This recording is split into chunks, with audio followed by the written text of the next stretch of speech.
Welcome to S P new tech in Kannada. ಇವತ್ತಿನ topic ಏನಂದರೆ ಪ್ರಕೃತಿ ಮುಖ್ಯನಾ ಅಥವಾ ಟೆಕ್ನಾಲಜಿ ಮುಖ್ಯನಾ ಅನ್ನೋ ಒಂದು ಇದರ ಮೇಲೆ ಇರುತ್ತೆ ಈ ವಿಡಿಯೋನ. ಹಿಂದಿನ ಕಾಲದಲ್ಲೆಲ್ಲ ಆವಾಗ ಟೆಕ್ನಾಲಜಿ ಅನ್ನೋದು ಇರಲಿಲ್ಲ. ಆವಾಗ ಜನರು 100 ವರ್ಷ ಬದುಕ್ತಿದ್ರು ಅಂದ್ಕೊಳ್ಳಿ. ಯಾವುದೇ ಒಂದು ರೋಗ ಬಂತು ಅಂದರೆ ಅವಾಗ ಅದಕ್ಕೆ ಸರಿಯಾದ ಟ್ರೀಟ್ಮೆಂಟ್ ಸಿಗ್ತಿರಲಿಲ್ಲ. ಅದಕ್ಕೆ ಅವರು ಒಂದು 50 ವರ್ಷಕ್ಕೆ ಸಾಯ್ಬೋದು. ಬಟ್ ಈಗ ಟೆಕ್ನಾಲಜಿ ಬಹಳ ಮುಂದುವರೆದಿದೆ. ಅದರಿಂದ ಜನರು ಈಗ ಮುಂದೆ ಬರುವ ರೋಗಗಳು ಕೂಡ ಕಂಡುಹಿಡಿಯುವಂಥ ಒಂದು ಟೆಕ್ನಾಲಜಿ ಬಂದಿದೆ. ಬಹಳಷ್ಟು ಮುಂದುವರೆದಿದೆ ಟೆಕ್ನಾಲಜಿ.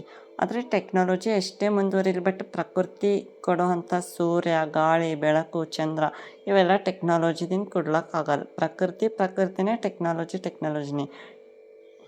ಈ ಪ್ರಕೃತಿ ಇಲ್ಲದೆ ಜೀವನ ನಡೆಸ್ಲಿಕ್ಕಾಗಲ್ಲ. ಈ ಪ್ರಕೃತಿಯಿಂದ ನಾವು 100 ವರ್ಷ ಬದುಕೋರು 50 ವರ್ಷ ಭೀ ಬದುಕ್ಬೋದು.